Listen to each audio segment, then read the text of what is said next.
Le grand dialogue. Sigi Kafoba. Edouani wa Makaran. Le grand dialogue, l'émission de débat du studio Tamani sur votre radio. Chenni Beri. Halud Mauni. Chenni Beri. Sigi Kafoba. Le grand dialogue. Amunu be kan lamɛn ani amunu be kan an lajɛ ni waati na aw dɔn se bi sigi ka fɔ ba kɛnɛ kan an bɛna kuma coronavirus banako de kan kabini marisi kalo tɛmɛnen waati la a yera k'a fɔ coronavirus bana fɔlɔ yera Mali la bi an bɛ dɔɔni min na i ko bi maa 5000 olu le a ka ca ni maa 5000 ye olu le garisigɛlen don bana in na min ye maa 100 ɲɔgɔnna olu ni tora a la a yera k'a fɔ ko bana in kɔni a carilen don Bamakɔ kosɛbɛ ka fara Kayi kan kɛrɛnkɛrɛnnenya la Kɛɲɛba mara la Mopti fana marabolo kɔnɔna la fo ka taa se Sikaso ma bi an bɛ Kɛɲɛba yan nɔ yase ka se ka kuma coronavirus bana ko kan kɔlɔlɔ jumɛn de yera bana in na Kɛɲɛba yan nɔ yari yɛrɛ tanga wale olu bɛ ka matarafa Kɛɲɛba yan nɔ banabatɔw ladonni o bɛ ka kɛ cogo di yasa ka se ka kuma ni ko ninnu kan an ka maa welele o ye Dr Musa Modibo Jara ale ye Kɛɲɛba CCRF ɲɛmɔgɔ ye dugutigi Fili Sisoko Sebu Sisoko an ka wele sera ale fana ma ale ni Denba Jawara ni ale ye maire ka jɔyɔrɔ faba ye ne yɛrɛ tɔgɔ Asetu Kante Mumin Sendebu ale ni Mamadu Watara olu bɛ nɛgɛw kunna. Le grand dialogue. Ayiwa aw dan se bi sigi ka fɔ ba kɛnɛ kan i n'a fɔ an y'a fɔ cogoya min na coronavirus o kɔni bɛ Kɛɲɛba yanni nɔ an ka ɲininkali fɔlɔ bɛ na tɛngu Dr Musa Modibo Jara la Dr yari Kɛɲɛba yanni nɔ coronavirus bana bɛ lahaliya jumɛn na? An bɛ foli se studio Tamani baarakɛla bɛɛ ma k'u fo u nana s'an ma yan pour que ka na kunnafoni di an ma ka na an ɲininka walasa coronavirus ko bɛ cogo min na an ka walawalali di an ka mɔgɔw ma ka foli lase mɔgɔ ni tulo b'an na walima ni ɲɛ b'an na nin wagati in na studio Tamani kɛnɛ kan ka foli di u bɛɛ lajɛlen kelen kelen ma n'an nan'i ka ɲininkali la coronavirus bi an fɛ yan Kɛɲɛba a y'an ka premier cas sɔrɔ depuis avril 2019 premier cas in sɔrɔla mɔgɔ la min tun tɛ maliyɛn ye mais farajɛlamɔgɔ dɔ tun don min tun nana an fɛ yan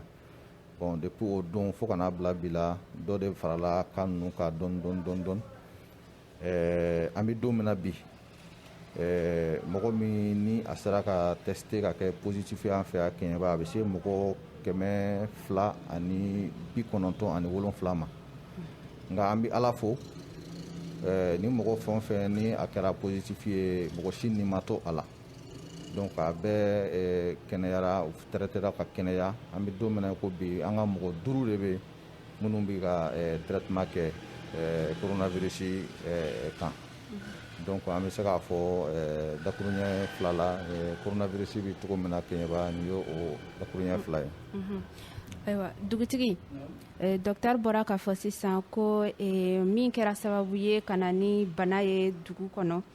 yari duguladenw y'a sɔrɔ cogo di?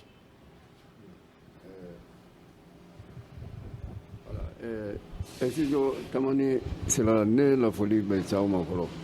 docteur y'a fɔ cogo min na a sɔrɔla yan a tɛ dugu den ye projet a sɔrɔla projet de sira la projet Fadugu a dɛgu fɔlɔ yɛrɛ projet de la o tɛ yanga ye tubabu don c'est de là-bas ala ni ana docteur ninnu la compétence la pour le moment kɔni an kɔni danin b'a la vitesse la nin bana in na n'o ta kelen don an y'a sɔrɔ à travers ça. Ayiwa monsieur le maire dugutigi bɔra ka kuma fɔ sisan nɔ bana in yelen Kɛɲɛba yan nɔ mairie mɔgɔw ka baara fɔlɔ kɛra jumɛn ye? D'accord yan ka kuma daminɛ n ka foli bɛ se studio Tamani ma u bɔra u nanu bara u b'a bisimila commune kɔnɔ depuis que bana in kɔni yɛrɛ Kɛɲɛba yan mairie mɔgɔw ma sigi ni administration ani santé u ye ɲɔgɔn ɲɛw kɛ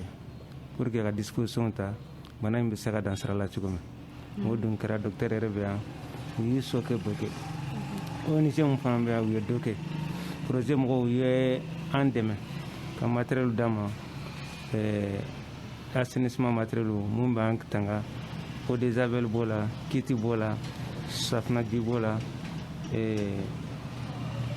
ani fɛn fɛn bɛ se ka bana in lakanda u y'an dɛmɛ a caman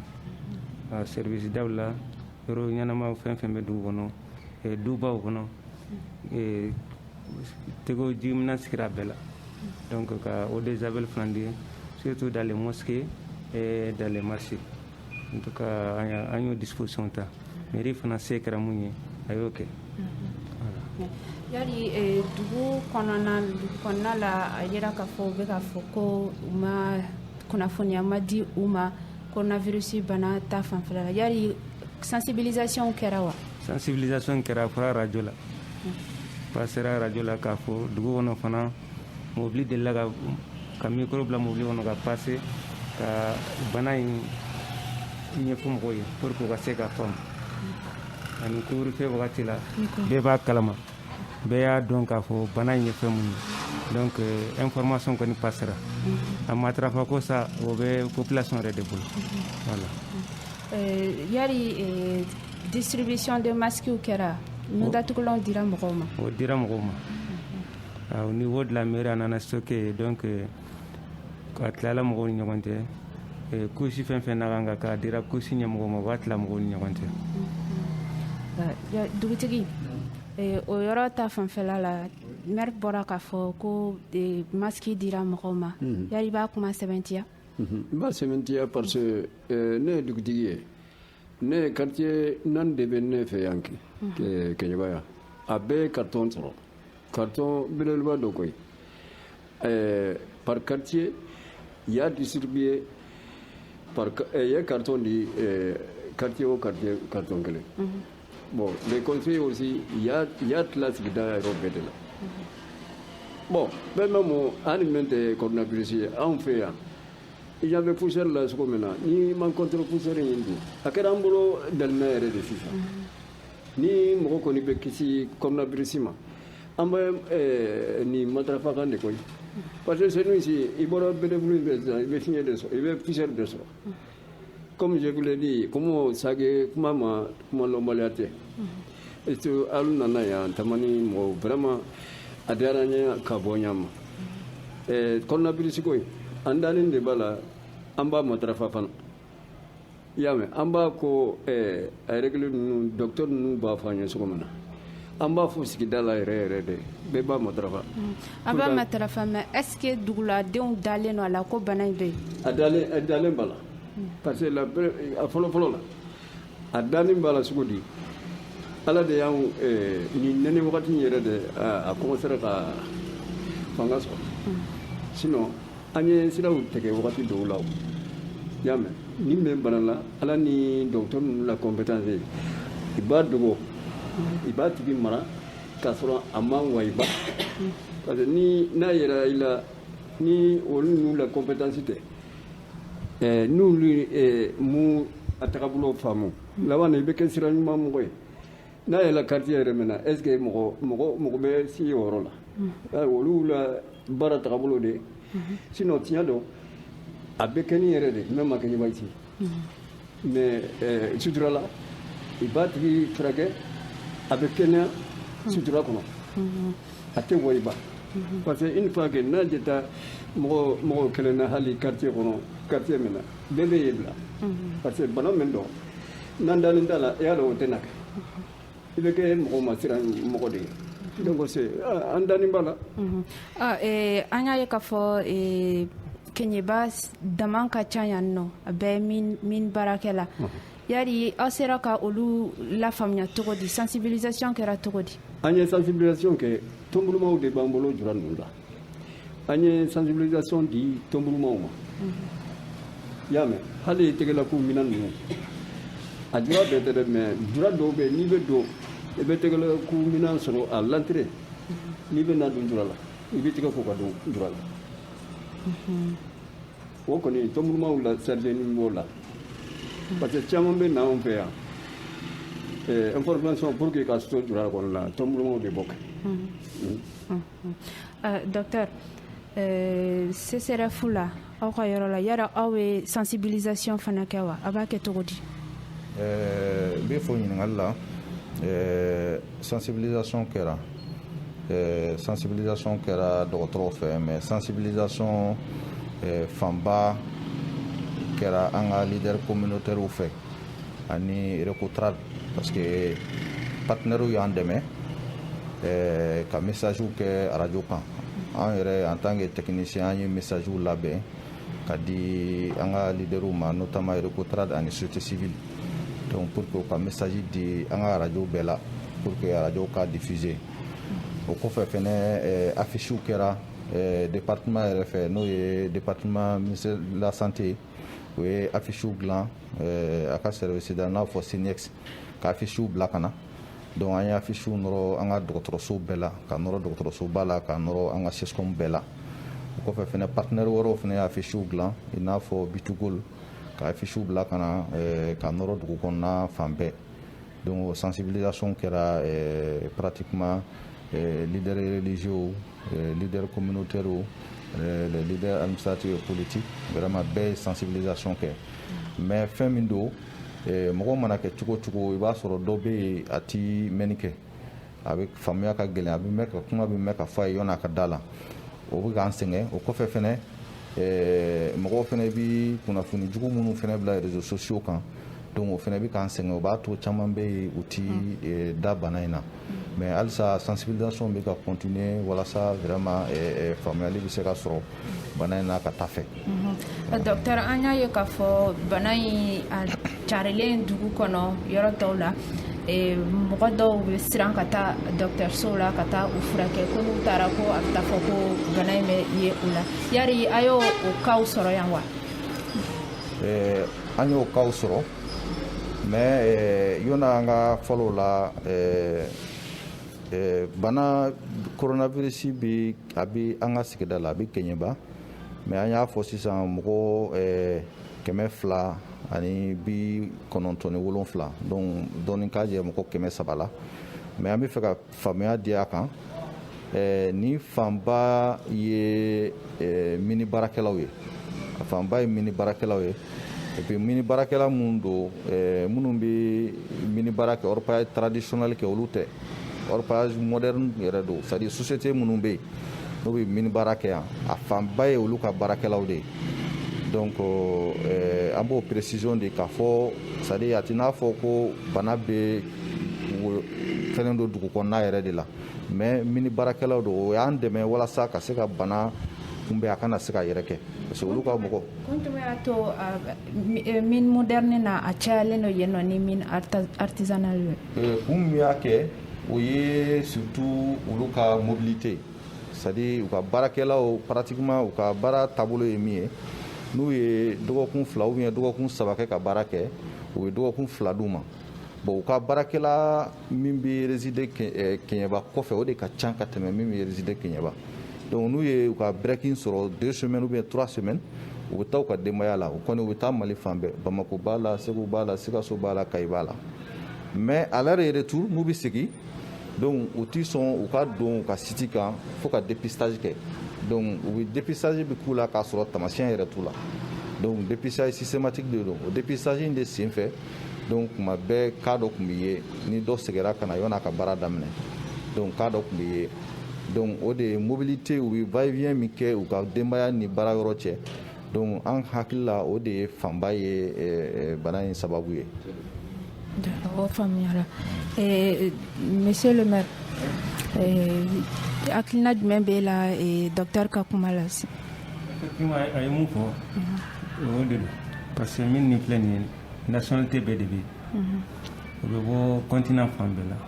donc ni brassage dun cayara yɔrɔ la ni maladie façon ni bana façon a bɛ se o yɔrɔ la sinon dugu kɔnɔna la yan a ko man ca a y'a fɔ cogo min o cogo don. yari ka fara ONG mɔgɔw ka dɛmɛ kan gouvernement ye dɛmɛ kɛ yaasa bana in bɛ se ka kɛlɛ cogoya min na. masque bila ka na ani kiti dɔw mais comme jama ka bon masque kɔni tɛ se ka bɛɛ bolola bɔ parce que kɛɲɛba yan bi a population triplera jama ka ca ma kojugu o kɔni b'a la parce que jama ka ca masque mun nana a tɛ se ka bɛɛ bɔ yala yo o ko fɔ o fɔra demande kɛra mairie yɛrɛ ye dɔ kɛ voilà. Dugutigi sisan est-ce que population bɛ yɛrɛ tanga wale ninnu u b'a matarafa wa? Bon ne kɛ n bolo i b'a matarafa kan i y'a mɛn ne quartier kɔnɔ a ka bon dugu yɛrɛ ka bon mais caman kɔni a bɛɛ tɛ dɛ mais caman b'a matarafa la k'a sababu kɛ banakunbɛn de ka fisa ni banadara ye ne la quartier comme n y'a f'i ye cogo min na ne dugu ka bon mais conseil bɛ dugu o dugu la quartier o quartier la a bɛ bɔ seko la a bɛɛ de tɛ se ka a règle suivre matarafa kɔni n'i y'a ye i bɛ mɔgɔw lasɔrɔ a dɔw bɛ da wula kɔnɔ dɛ surtout les orpailleurs a dɔw kɔni ils sont permanemment en brousse n'i y'u ye dugu kɔnɔ fo n'u nana fɛn san sinon an kɔni an bɛ docteurw la kuma lamɛn i bɛ min fɔ la tiɲɛ dɔn ayiwa i bɛ ka min fɔ o kan sisan aw ka wulikajɔ kɛra jumɛn ye pour yaasa mɔgɔw bɛ se ka dɔ fara yɛrɛ tanga wale kan bon na wulikajɔ bɛ dɔ fara la kan ka bɛn docteurw la consigne de kan n'i ye consigne min d'a ma k'a fɔ an ka nin kɛ dugu kɔnɔ pour ka mɔgɔw sensibiliser an b'o kɛ wale kɛ pour que mɔgɔw ka faamuya hali bi sinon dɔw bɛ yen olu turu gɛrɛn de don i b'a f'u ye tɛ dala ko la fo ni u y'a ye or ala de y'an kunnadiya hali n'a y'i minɛ yan ala ni anw na docteur ninnu la compétence a caman bɛ ma kasari n'o je de fɔlɔ dɛ mais k'a fɔ ko bana in tɛ dɔw tɔɔrɔ la ayi o kɛ ka ne minɛ a bɛ yan fana. Docteur aw ka prise en charge a b'a kɛ cogo di? o ɲininkali ɲɛna maintenant yanni n ka taa o la i ye ɲininkali min tɛnku dugutigi la n bɛ dɔ fara a kan i y'a fɔ ko effectivement mesure ninnu mɔgɔ caman bɛ k'a kɛ mais n'i y'a lajɛ population na fɛnɛ caman fɛnɛ bɛ yen min tɛ k'a matarafa nka halisa kunnafonidi de bɛ ka continuer bon en même temps an kun ye brigade de veille dɔw sigi quartier kɔnɔna na brigade de veille ninnu sigilen don ni société civile ni communauté donc olu fana bɛ ka continuer ka don ka sensibilisation kɛ ka don du kɔnɔ walasa ka hakilina jigin kɛ mesure barrière ninnu na et puis ani bana yɛrɛ faamuyali la donc o baaraw fana bɛ sen na surtout an ka service de développement social fɛ maintenant ne nana i ka ɲɛ mun yɛrɛ bɛ duguladenw bila u tɛ yɛrɛ tanga wale ninnu u t'a matarafa mais docteur mun de b'u bila o la? bon an ka jateminɛ na halisa faamuyabaliya don parce que n y'a fɔ an bɛ ka kunnafoni di mais malheureusement mɔgɔw dɔw fana bɛ yen minnu fana bɛ ka kunnafoni juguw bila bɔlɔlɔ kan c'est à dire ka hakilina wɛrɛ di mɔgɔw ma ni dun y'a lajɛ bi mɔgɔ minnu bɛ kunnafoniw ta bɔlɔlɔ kan o de ka ca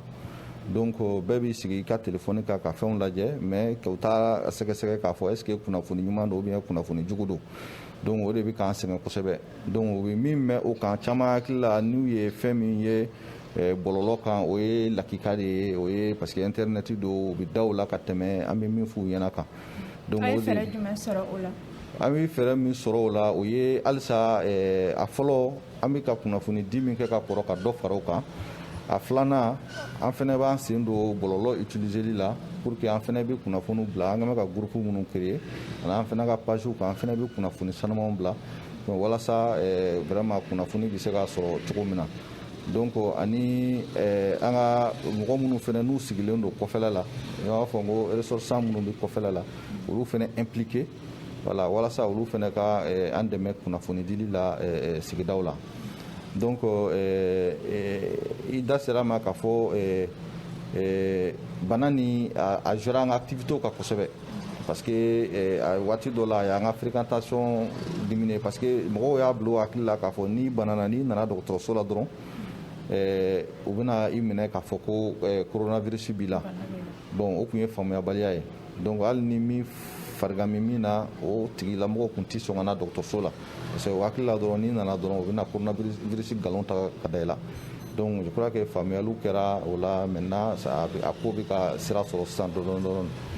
maintenant min ye banabaatɔ ka furakɛli ye furakɛli traitement yɛrɛ tɛ kɛ an fɛ yan parce que centre de traitement jamana y'a sigi an ka dɔgɔtɔrɔsobaw la donc n'an b'a fɔ ko hôpitaux donc centre de traitement bɛ Kayi centre de traitement bɛ Bamako mais n'an ye cas sɔrɔ coronavirus la positif an kɔni b'a organiser ka banabaatɔ transporter ka taa n'a ye Bamako walima ka taa n'a ye Kayi pour que a ka traitement bɛ se ka kɛ mais a ye contact minnu sɔrɔ yan avec les personnes an b'o olu identifier donc pour que ka olu ka suivi kɛ pendant 14 jours donc 14 jours mana ban ni minnu ye signe développé donc an b'olu fana ka test kɛ donc ni positif yɔrɔ la an b'o bila ka taa mais an bɛ don min na i ko bi traitement yɛrɛ prise en charge yɛrɛ tɛ kɛ an fɛ yan Keɲeba. Yali mɔgɔ ni tora bana in na Keɲeba yan. bon an bɛ Ala fo an bɛ don min na bi mɔgɔ si min ma to a la an ka banabaatɔ fɛn fɛn taara traitement na a bɛɛ ɲuman bɔra mais bi don na an ka banabaatɔ 5 ɲɔgɔn de bɛ yen minnu bɛ traitement na Bamako. Monsieur le maire bana in kɛlɛli ko kan aw ye gɛlɛya jumɛn sɔrɔ aw ka baara kɔnɔna la. Gɛlɛya mun sɔrɔla o ye faamuyalibaliya de parce que caman bɛ yen comme docteur y'a fɔ cogo min réseaux sociaux ninnu kan dɔw yɛrɛ b'a fɔ carrément ko bana in tiɲɛ tɛ ko warimun sira de don donc bi mɔgɔ dun mun bɛ tiɲɛli la u dalen b'o la ka tɛmɛ mun bɛ lafaamuyali kɛ o ye gɛlɛya de b'an kan sensibilisation wagati la sinon ONG nana yan u ye théâtre bɔ u ye yaalala dugu kɔnɔ récoltali fana denkuliw la kɔɲɔw la ɲɔgɔnnajɛrɛ yɔrɔ o yɔrɔ u b'a fɔ yen misiriw kɔnɔ fana u b'a fɔ k'a fɔ bana in tiɲɛ de don bɛɛ k'i tanga la bɛɛ ka masque don mais a lawaleya problème b'an bolo parce que ni mɔgɔ tɛ fɛ ka mun kɛ i y'a kɛ cogo o cogo n'a ma diya a ka gɛlɛn quoi voilà o de ye gɛlɛya b'an kan. Dugutigi monsieur le maire bɔra k'a fɔ sisan nɔ yali gɛlɛya wɛrɛ yera la min tɛ faamuyali ta fanfɛla ye. Gɛlɛya wɛrɛ je t'a dɔn n tɛ la sigi da la jan bon la preuve en est que ni dɔgɔtɔrɔ wulita k'e bɛ furaji di la min tɛ surtout an bɔra polio min na sisan i b'a introspecter k'a fɔ k'u bɛ o bana de di coronavirus de bana den mɔgɔw la dɔw y'a faamuya ta mais au fond faamuyalibaliya de don dɛ comme docteur da sera yɔrɔ min ma o gɛlɛya y'an bɛɛ de sɔrɔ yan an vilisi i bɛ mɔgɔ min hali ni farigan y'a minɛ pour que a yɛrɛ ka taga dɔgɔtɔrɔso la a bɛ siran a b'a fɔ ko he n'i taga i si haniya dan na ko corona bɛ na a caman bɛ segin o kun y'o de ye i y'a mɛn or dɔgɔtɔrɔ ninnu tɛ baara kɛli kun fɛ sigida kɔnɔna la sensibilisation b'a kan ka faamuya dɔɔni dɔɔni coronavirus ko in na n'o tɛ fɔlɔ la dɔw ma da la i b'a ye image la a bɛ farajɛ jamana tiɲɛli kɛ cogo min na mais o bɛɛ la i tɛ dilanna la sinon i bɛ mɔgɔw bɛ faniya la i yɛrɛ la su min ni a fila bɛ bɔ télévision ninnu la bɛɛ ɲɛ b'o la dɔw kɔni commencera ka la dɔɔni a sensibilisation kɔni a bɛ mɔgɔ hali bi fo k'i timinadiya n'o tɛ dɔw tɛ la ni ko la koyi o gɛlɛya kɔni b'an sɔrɔ nin sigida la yan a bɛ hali baara gɛlɛya dɔgɔtɔrɔw bolo bawo fura dili la min tɛ polio ko ye pour que ka fura di sigida yɛrɛ mɔgɔ la i danin tɛ tugun foyi la i danin tɛ foyi la. Monsieur le maire bana in kɔlɔlɔ kɛra jumɛn ye dugu yɛrɛ kan sabula a yɛrɛ k'a fɔ wagati la frontière datugura bana in kɔlɔlɔ kɛra jumɛn ye. bonyana surtout an bɛ frontière de la an ka minɛn tila bɛ bɔ Sénégal de ni frontière datuguni a joué an ka kosɛbɛ fɛn malo gɛlɛyara balo yɛrɛ gɛlɛyara ne mun bon mɔgɔw fana minnu bɛ yan fɛn tɛ sɔrɔ gɛlɛya bɛ waati couvre-feu kɛra baarakɛla min bɛ baara kɛ su fɛ o bɛɛ jɔra donc a kɔlɔlɔ bonyana population kan kosɛbɛ vraiment an kɔni t'o dogo mais comme banako de don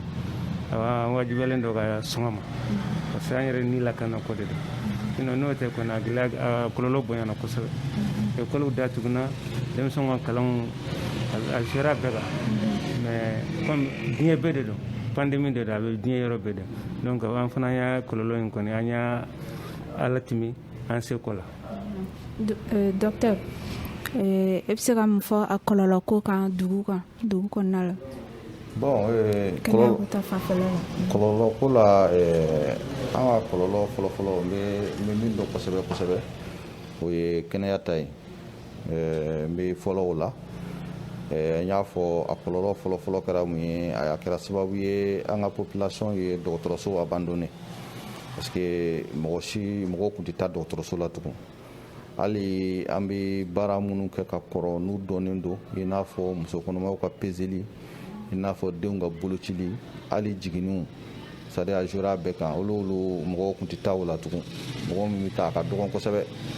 donc ka sababu kɛ u b'a fɔ ko bana in tɛ tiɲɛ ye parce que n'i taara u bɛna nkalon ta ka da i la donc o kɛra kɔlɔlɔ belebele parce que o kɔlɔlɔ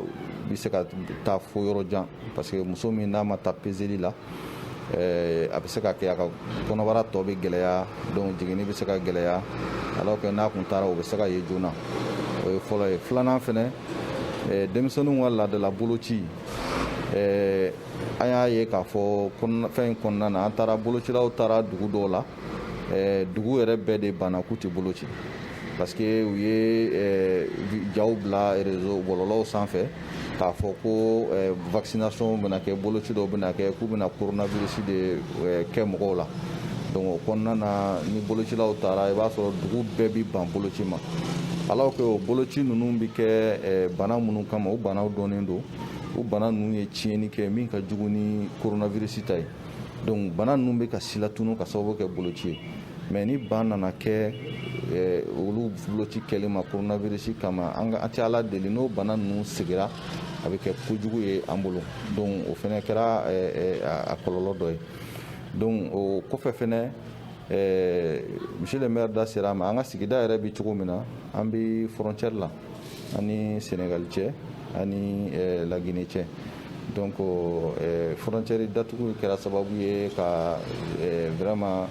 dɔ bɔ mouvement na donc ni dɔ dun bɔr'o la dɔ bɛ bɔ mɔgɔw ka sɔrɔ la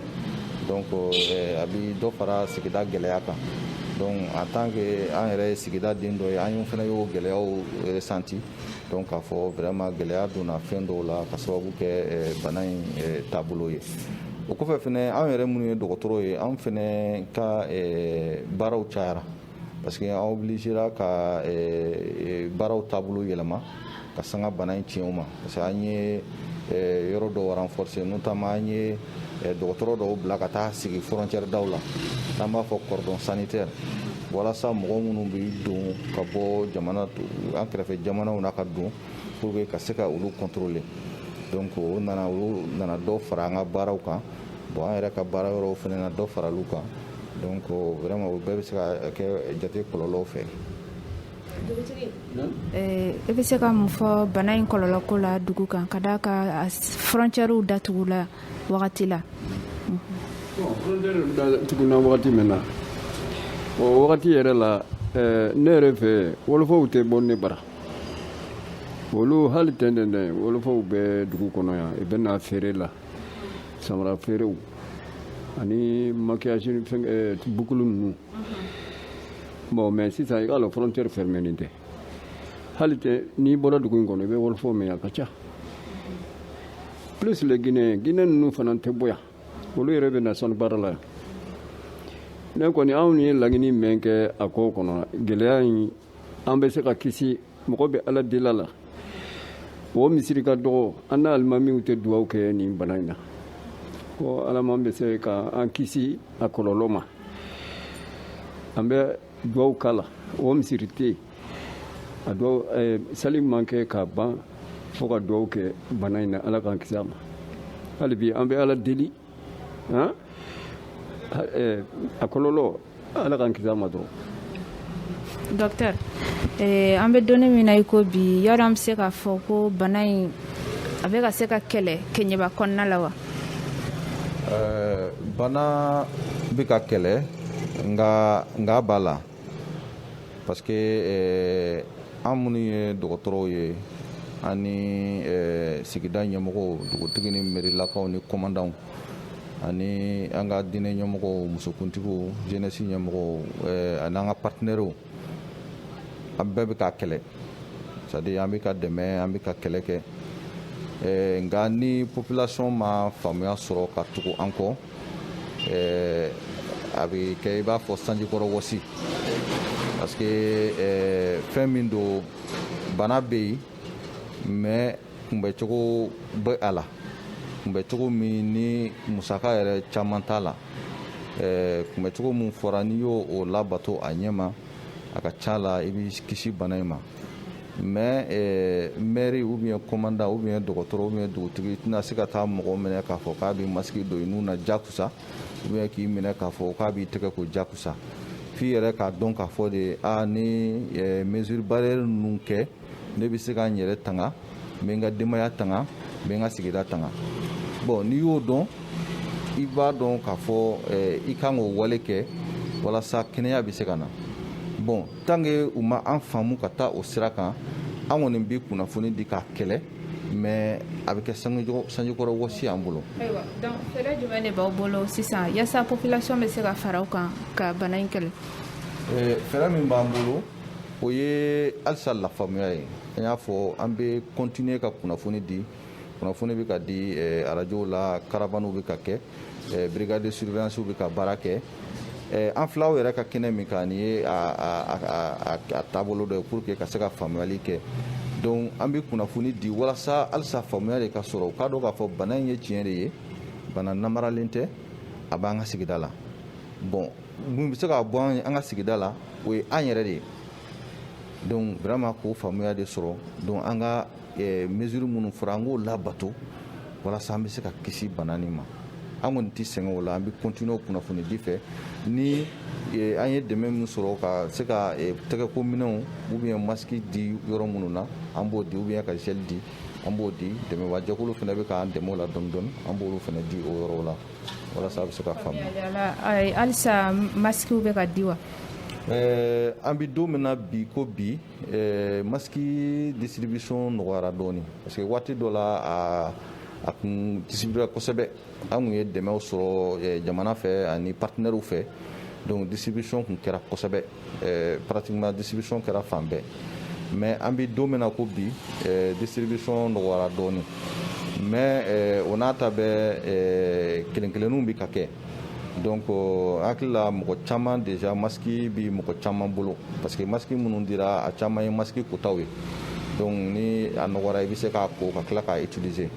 donc an b'a ɲini u fɛ u ka u jija u la u kana fili u ka ko ka tila k'a utiliser mais halisa an bɛ continuer ka dɛmɛ ɲini an dɛmɛbagaw fɛ donc ni masque sɔrɔla pour que halisa dɔ bɛ se ka di parce que an ɲɛ b'a la k'a fɔ bana in bɛ ka segin ka na tuguni fanga kura ye ka sanga sumaya bɛ ka na cogo min donc halisa an bɛ dɛmɛ ɲini walasa pour que ka se ka masque di ni fɛn tɛ minnu wolola la. Monsieur le maire. Yari mairie ta fanfɛla la aw ka wulikajɔ ye jumɛn ye yaasa faamuyali bɛ se ka sɔrɔ bana in na population bɛ se k'i sen don a kɛlɛli la aw ka baara la. Ka ni partenaire ka bɛn ka passer radio la ka don dugu kɔnɔ ka mɔgɔw la faamuya la pour que bɛɛ k'a dɔn ko bana in tiɲɛ de don parce que yanni i ka ko kɛlɛ fo k'i ka da la k'a fɔ tiɲɛ de don n'i convaincra tuma min k'a fɔ bana in tiɲɛ de don o tuma i bɛ an matarafa cogo min an b'o ɲɛ yɛrɛ ɲɔgɔn na mairie kɔni tɛ sɛgɛn a tɛ ɲinɛ an bɛ population ka bolo la olu de y'an eli an nakun de fana don parce que ni an bɛ mairie ka commune ka développer kɛnɛya de bɛ yen fɔlɔ ni kɛnɛya tɛ yen développement tɛ yen donc ni bana nin an kan ka communauté kɔni ani collectivité an b'an cɛ sira la parce que an ka dugu kɔnɔ nation bɛɛ de bɛ yan nation bɛɛ dɔ bɛ yan donc an ni tɔw ta tɛ kelen ye donc kɛɲɛba cas particulier de bɛ yan i ye nation ɲini i b'a dɔ sɔrɔ donc o bɛ yɔrɔ min o bɛ bɔ jamana fan bɛɛ faut que disposition ka ta mais mairie kelen tɛ se parce que Keɲeba bonyana kojugu pour que ka testeli kɛ k'a dɔn bana ni a bɛ nin na poste de kan ka créer dugu dondaw la parce que mobili min bɛ tɛmɛ yan ka taa Sénégal a ka ca mobili min bɛ Sénégal ka taa Bamako passant par Keɲeba a ka ca donc dɔw bɛ jigin k'a sɔrɔ bana b'a la docteur t'a kalama donc ni disposition min bɛ ta pour que contrôle bɛ se ka développer cogo min ka exiger mɔgɔw la u ka test kɛ parce que bana nin tant que test de man développer commune kɔnɔ dugu kɔnɔ a fanga tɛ sɔn parce que mɔgɔ t'a dɔn a b'i la a t'i la i bɛ se ka dunan dɔ reçoit san k'a fɛn mais an bɛ wagati diɲɛ mun na bi n'i ko sisan dunan ka na i ka taa n'a ye dɔgɔtɔrɔso la k'a tester a b'a fɔ k'i bɛ ɲugu a la a b'a miiri fɛn wɛrɛ k'a sɔrɔ an bɛɛ ka hɛrɛ de b'a la donc o ye gɛlɛya dɔ ye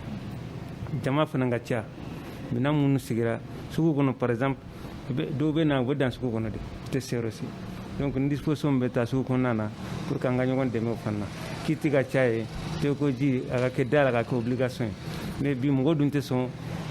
munandiya ma ni force tɛ n'i ye force fana kɛ u b'a fɔ an bɛ démocratie la mɔgɔ tɛ se ka mɔgɔ obliger ka force kɛ autorité tɛ respecter donc a ka gɛlɛ dɔɔni o gɛlɛya b'an kan yan mais mun n'a y'a fɔ ka kɛ ten n'a man diya population ye t'a kɛ parce que sanction tɛ t'a la disposition n'i ye ko k'i bɛ mun seere dɔɔni dɔrɔn mankan bɛ wuli bɛɛ b'i yɛrɛ ɲini ko bana kɛlɛlen après ma ka gɛlɛ o la voilà. Dugutigi aw ka jɔyɔrɔ bɛna kɛ jumɛn ye o la maire ka kuma la. Ne la jɔyɔrɔ bɛ yɔrɔ min kan sa jeune volontaire dɔw bɛ yan olu association bisigi de dilan n'u ye réunion kɛ cercle la olu nakun tɛ dɔwɛrɛ ka sensibilisation dun sigida la n'aw kɔni sera ka dɛmɛ dun olu fɛ olu volontairement olu kɔni bɛ dɔ kɛ k'anw dɛmɛ sigida la faamuyali la aux jeunes nous ils sont sur place ici mais ni matériel fɛn t'i bolo barrière fɛn t'u bolo ici même tala no ka mɔgɔw sensibiliser tellement que masque ninnu n'an kɔni ye dɛmɛ sɔrɔ k'a di jeunes ninnu ma olu t'a dan sigida yɛrɛ dɔrɔn jama i bɛ taa hali wulakɔnɔla ninnu la ne m'u ye réunion kɛ olu kɔni olu dɛmɛ sisan faamuyali bɛ sɔrɔ non seulement a bɛ dan niveau dɔ la a bɛ tɛmɛ o la. docteur an bɛ don min na i ko bi mun de ka kan ka kɛ yaasa bana in bɛ se ka kɛlɛ Keɲeba kɔnɔna la. mun de kan ka kɛ nin ye ɲininkali belebele ye halisa cɛsiri kan ka kɛ parce que n'i ye Keɲeba yɛrɛ sigicogo lajɛ an da sera a ma an bɛ frontière la ni jamana fila ye bon n'i ye frontière da ninnu lajɛ mɔgɔw bɛ don sira bɛɛ fɛ parce que n'i y'a lajɛ don siraw bɛ minnu yamaruyalen don n'o ye entrée officielle ye mais n'i y'a lajɛ don sira caman wɛrɛba de bɛ yen minnu contrôlé tɛ donc mɔgɔw bɛ don ka bɔ kɛ o fɛ fan bɛɛ fɛ ani Sénégal cɛ ani Laginɛ cɛ o kɔfɛ fɛnɛ Keɲeba ye sanuma yɔrɔ ye sanu bɛ bɔ laadala bɔli la n'an b'a fɔ traditionnel a bɛ bɔ tubabu bɔli la n'o ye moderne ye nin kelen kelen bɛɛ bɛna ni jamakulu de ye jamaw bɛna ka bɔ Mali fan bɛɛ jama bɛna ka bɔ jamana diɲɛ yɛrɛ fan bɛɛ n'i y'a lajɛ da sera ma nationalité bɛɛ bi ɲɔgɔn sɔrɔ Keɲeba yan bi bon o jama fɛnɛ n'i y'a lajɛ Keɲeba yɛrɛ commune dɔrɔn tɛ dɛ mais commune pratiquement commune bɛɛ Keɲeba 12 commune bɛɛ i b'a sɔrɔ mɔgɔw bɛ a yɔrɔ bɛɛ et puis mɔgɔ minnu don kɔnɔna fɛnɛ na u ka mobilité c'est u ka yɛlɛmani ka teli kojugu parce que n'a fɔra ko sanu bɛ yan bi i b'a ye dugu bɛ se ka sigi sini n'a fɔra ko sanu bɔra yen k'a yɛlɛmana yen fɛ dugu bɛ se ka yɛlɛma yen donc u sɔrɔli ka gɛlɛn donc o kɔnɔna na baaraba de b'an bolo parce que fo halisa an ka cɛsiri kɛ walasa mɔgɔw bɛ se ka faamuya sɔrɔ nin mouvement in kɔnɔna na cogo min na c'est à dire ni an ye mesure barrière minnu fɔra ni an kelen kelen sera k'o matarafa mouvement mana kɛ cogo cogo i b'a sɔrɔ an protégelen de bɛ an ka déplacement kɛ donc o b'a to bana mana kɛ fan o fan an bɛ se ka tanga a ma mais ni an ɲinɛna o mesure barrière ko dɔrɔn an bɛ to mouvement de senfɛ fo an bɛ taa an yɛrɛ di bana ma walikila an bɛ bana ta ka bɔ yɔrɔ dɔ la ka taa bila yɔrɔ dɔ la donc vraiment o cɛsiri de b'an bolo halisa ka kunnafoni di ka faamuyali kɛ pour que halisa minnu dalen tɛ minnu sɔnnen tɛ bana in ye u ka da la k'a fɔ bana nin bɛ yen a bɛ tiɲɛni kɛ an bɛ ala deli a kana tiɲɛni k'an fɛ yen ka dama tɛmɛ mais an ka hakili to ka mesure barrière ninnu respecter walasa an bɛ se ka vraiment bana in ɲɔni ka bɔ an ka sigida la ani an ka jamana la. An ka baro bɛ ka se a laban yɔrɔ ma monsieur le maire kuma jumɛn de b'i bolo ka fara docteur ka kuma kan teliya la. Kuma min bɛ n bolo ka fara docteur ta kan nin baara fɛn fɛn bɛ kɛ a bɛ kɛ anw de collectivité parce que anw de bɛ jamana kunna bi anw de ka population don gɛlɛya fɛn fɛn mana kɛ bi mairie de bɛ jɔyɔrɔ fɔlɔ la ni nɔgɔya kɛra fana o de ka di mairie mɔgɔw ye donc maire tɔgɔya la an kɔni an bɛ docteur ka bila la n'a ye ko n'a ko an ka wuli su an bɛ wuli n'a ko an ka wuli tile an bɛ wuli n'a ka weleli sera ma tuma o tuma k'a fɔ nin yɔrɔ in na maire a y'a jija ni se kɛra nin bana in nin yɔrɔ in na a ko bɛ yen disposition fɛn fɛn ka t'a la a kɛra financièrement a kɛra matériellement mairie seko ye fɛn fɛn ye an b'o layidu ta u ye k'a fɔ an bɛ jɔ n'o ye matériel ko fana n'u ma ko sɔrɔ fɛn mun na na fɛn fɛn na fo n'a se tɛ mairie ye fɛn fɛn se b'an ye nin bana in na an b'a kɛlɛ parce que bana mun don an ka population ye nɔgɔ t'a la réalité de don bana ye a bɛ yen a bɛ tiɲɛni la mako yɛrɛ bi tiɲɛli bonya na mɔgɔ mɔgɔ ye hakilima ye n'i ye radio lamɛn covid 19 a bilan bɛ fɔ don o don commune dɔw bɛ 20 cas dɔw bɛ 17 cas Keɲeba yɛrɛ yan don o don yan'a ka se nin ma waati o waati a bɛ fɔ Keɲeba 5 cas Keɲeba 10 cas o yɛrɛ an concernélen b'o la ka tɛmɛ cercle bɛɛ kan donc nin dɛmɛ kan ka kɛ bi anw de kan fɔlɔ kan ka wuli bɛɛ ta bɛ da mairie ta de kan parce que mairie de population représentée len don population y'anw de élu k'an bila ɲɛfɛ olu ka kɛnɛya an man kan k'o bila kɔfɛ n'o tɛ mɔgɔ fɔlɔ min bɛ attaquer o ye mairie de ye ala k'an kisi en tout cas an b'aw ka disposition na n bɛ radio studio Tamani fo vraiment u ka nin na sensibilisation na u b'anw de dɛmɛ la. Dugutigi kuma la teliya la kuma jumɛn de b'i bolo k'a lase dugudenw ma teliya la. Voilà kuma la tɛ ne bɛ aw de fɔ fɔlɔ Tamani mɔgɔw aw la nali diyara an ye sigida bɛɛ tulu bɛ n kan na sigida kɔni a cɛ ni muso an ka kɛ faamuyali baga ye nin banako in na kalon t'a la n t'a fɔ a bɛɛ de k'i tulu jɔ Tamani na a wulikunya kɛra min ye ala ka faamuyali ɲuman di sigida mɔgɔw la i y'a mɛn parce que fɛn min don banako in ye da bɛ kɛnɛya la yɛrɛ de tiɲɛ sisan an bɛ niveau min na sisan hali bi ala ka faamuyali ɲuman d'a ma n bɛ studio Tamani fɔ aw la nali la kunnafoni kɔni jɛnsɛnbagaw y'aw ye hali bi a y'an dɛmɛ kunnafoni la sigida la n bɛ docteur fo. Ayiwa d'accord aw bɛɛ lajɛlen ni ce ni ne bɛna dan sigi an ka bi sigikafɔba la min kun ɲɛsinnen don coronavirus bana kibaruyaw ka Keɲeba kɔnɔna la an ka maa welele kun ye docteur Musa Modibo Jara n'ale ye Keɲeba CCRF ɲɛmɔgɔ ye an ka dugutigi Keɲeba dugutigi Seku Sisoko an ka wele sera ale ma ale ni maire Denba Jawara an ka wele sera ale fana ma aw bɛɛ lajɛlen ni ce aw ka kuloma Jola. Ne tɔgɔ ye Asetu Kante Mamadou Ouattara ale ni Mumine Sendebu olu tun bɛ nɛgɛw kunna. Le grand dialogue. Sigikafɔba. Edewani wa makaran. Le grand dialogue, l'émission de débat du studio Tamani sur votre radio. Chaîne Beri. Halud Mauni. Chaîne Beri.